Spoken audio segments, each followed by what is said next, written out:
Problems of state do not as yet concern the world's youngest king, Faisal II of Iraq. His cousin the regent sees to all that for the present. Young Faisal, at the age of 4, has succeeded his father, King Ghazi, whose tragic death in a motor accident has robbed the country of a progressive monarch. The boy king, however, will no doubt grow up to be an equally enlightened ruler. He shows lively interest in the movie-tone camera, and he's delighted to dress up in uniform for these exclusive photographs. Like other boys of his age, he's decided that he's going to be a soldier. As for being a king, that seems of no importance just now. The Duke of Gloucester was in Baghdad as representative of the Queen at the enthronement of King Faisal II of Iraq. Representatives of many lands were present, of course, and as you see, there was a glittering display of varied uniforms and decorations.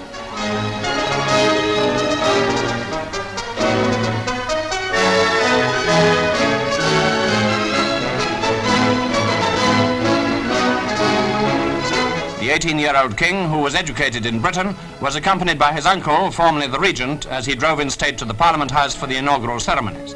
There is no coronation in Iraq.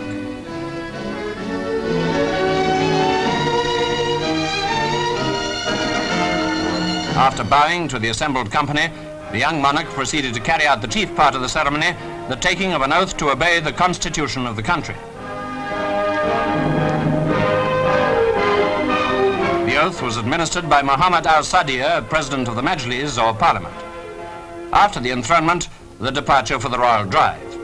The king, who was head of his army, acknowledged the salutes with a baton of solid gold.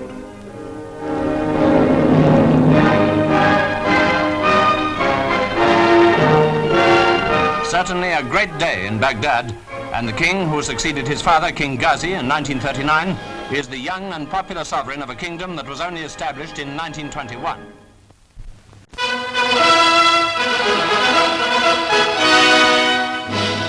The Queen and her family come to Victoria Station to meet King Faisal of Iraq and his uncle, the Crown Prince, who are here on a state visit. The Queen's floral pattern summer frock and straw hat, the Duke's uniform of an Admiral of the Fleet, and their guest's cream and gold tunic lend brilliance to the somber station as King Faisal meets the Queen Mother and Princess Margaret. The Duchesses of Gloucester and Kent are presented to the King and his uncle. Next to be introduced are Sir Anthony Eden and members of his cabinet, followed by civic leaders and the heads of the 3 services. Introductions over, the young king leaves with his royal hostess for the state drive to Buckingham Palace. The visitors are evidently enjoying their welcome, and as they step into the sunshine of the station forecourt, they find a crowd of ordinary Londoners ready to add their welcome behind the scarlet ranks of the Guard of Honour. Greetings to the sovereign of a kingdom which, in the Queen's words, has become the model of a modern state, built on ancient and famous foundations, and confidently facing towards the future.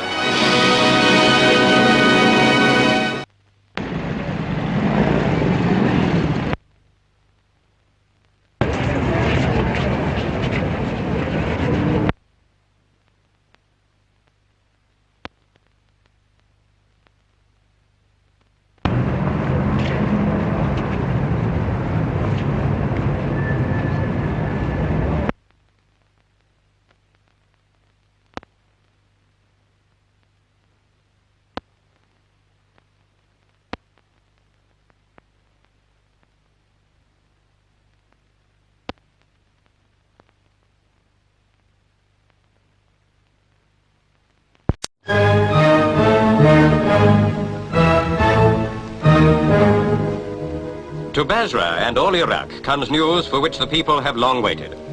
In parts of Basra and other towns of Iraq, life goes on much as it has done for many centuries in the old streets and the busy markets.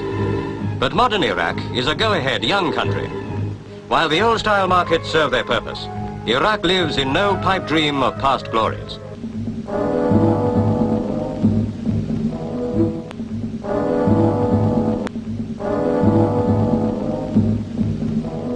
The old methods are still used to raise water for the crops.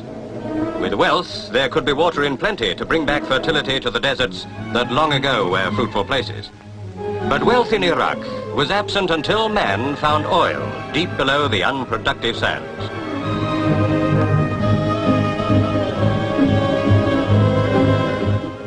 To Basra comes Prime Minister Nouri Pasha El Said, whose mission is to release that oil for Iraq, and with it, the wealth to give the country so much that is needed.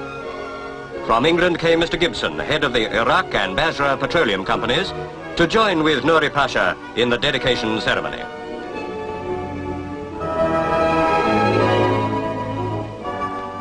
Zubair is now a strange place of many wonders.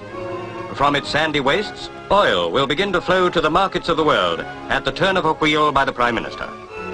Deep below the desert sand, nature has created a vast reservoir of the precious oil urgently needed to drive the wheels of the world's industries.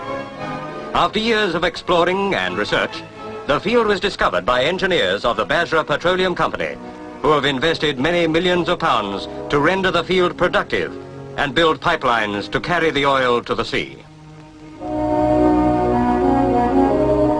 The turn of this wheel will set free the precious stream, which will bring many benefits to the land of Iraq.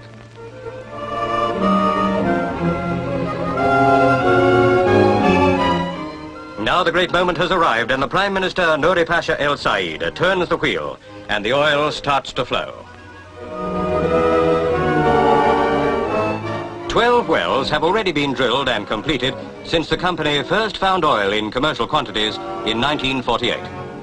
In this new field, many Iraqis have found well-paid work, of which a man can justly be proud. Here at Zubair, it was necessary to bore 2 miles deep to reach the oil-impregnated sand. Each drilling costs many thousands of pounds. It's a strange business to those who have known the freedom of the desert and who have suffered from its fruitlessness. From the wells, the oil goes to a pumping station, whence it begins to flow to Fao. The building of this great enterprise took much time, but this day marks the end of one and the beginning of another phase.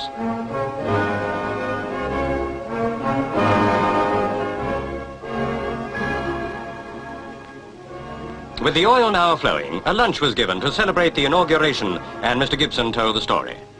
Near to him were the American ambassador and Jamel Bey al-Madfai. Mr. Gibson told how the work was speeded up by 9 months.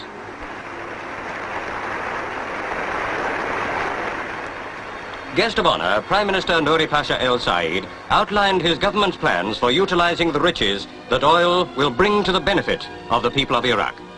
For many years they had waited for this day, and there were those who became impatient as the years passed.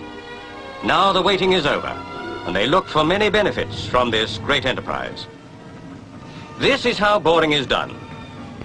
At the end of long sections of pipe is a cutter, which bites into the earth, foot upon foot, yard upon yard. As the depth increases, they pull up the pipe and fit another section. Deeper and deeper into the rocky earth the drilling goes on until the precious fuel is reached. Many Iraqis are learning to carry out this highly skilled work.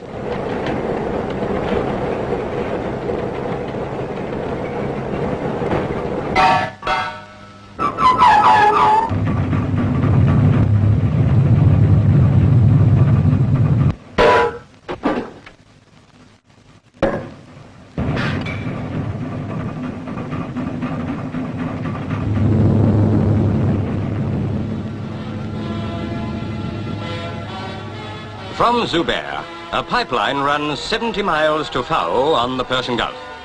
To this new port come the great oil tankers of the world to load with the precious cargo. Great storage tanks have been built to fill the tankers.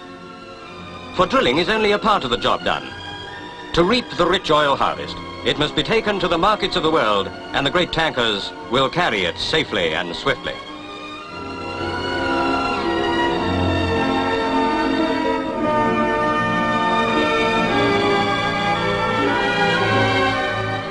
To Fao comes the British ambassador to see at first hand this great industry commence operations.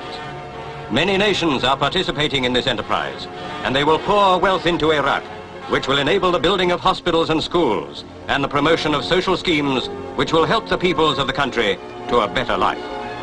In the long bygone days, so the stories tell, the desert was rich and fruitful to supply the people of the land. A model of the new palace which was being built for King Faisal of Iraq in Baghdad, but was far from complete at the time of his assassination. Naturally, a high cost was involved. You can't very well build a palace on the cheap. Planned in the grand manner, it would have been a fitting residence for the young sovereign ruler of a rich land where in fact much of the oil revenue was spent on national development schemes.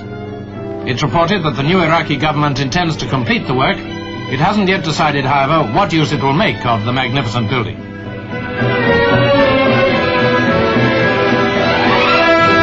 The swimming pool was only one of many attractive amenities included in the original plans. Now it's a palace in Baghdad without a king.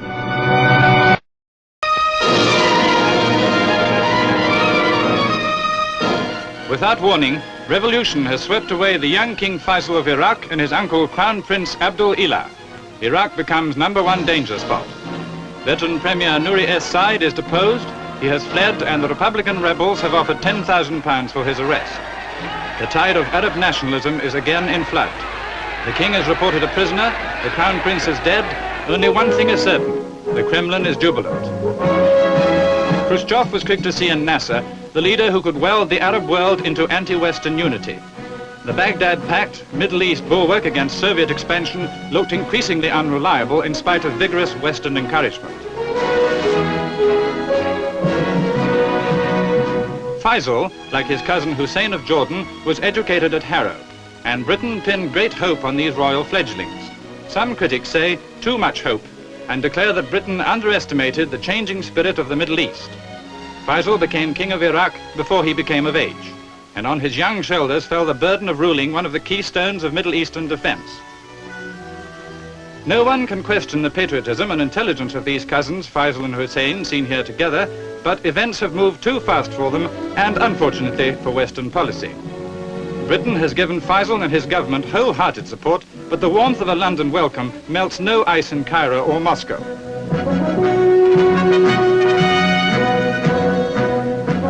Oil-rich Iraq, so vital to the Baghdad Pact, is, temporarily at least, in anti-Western hands.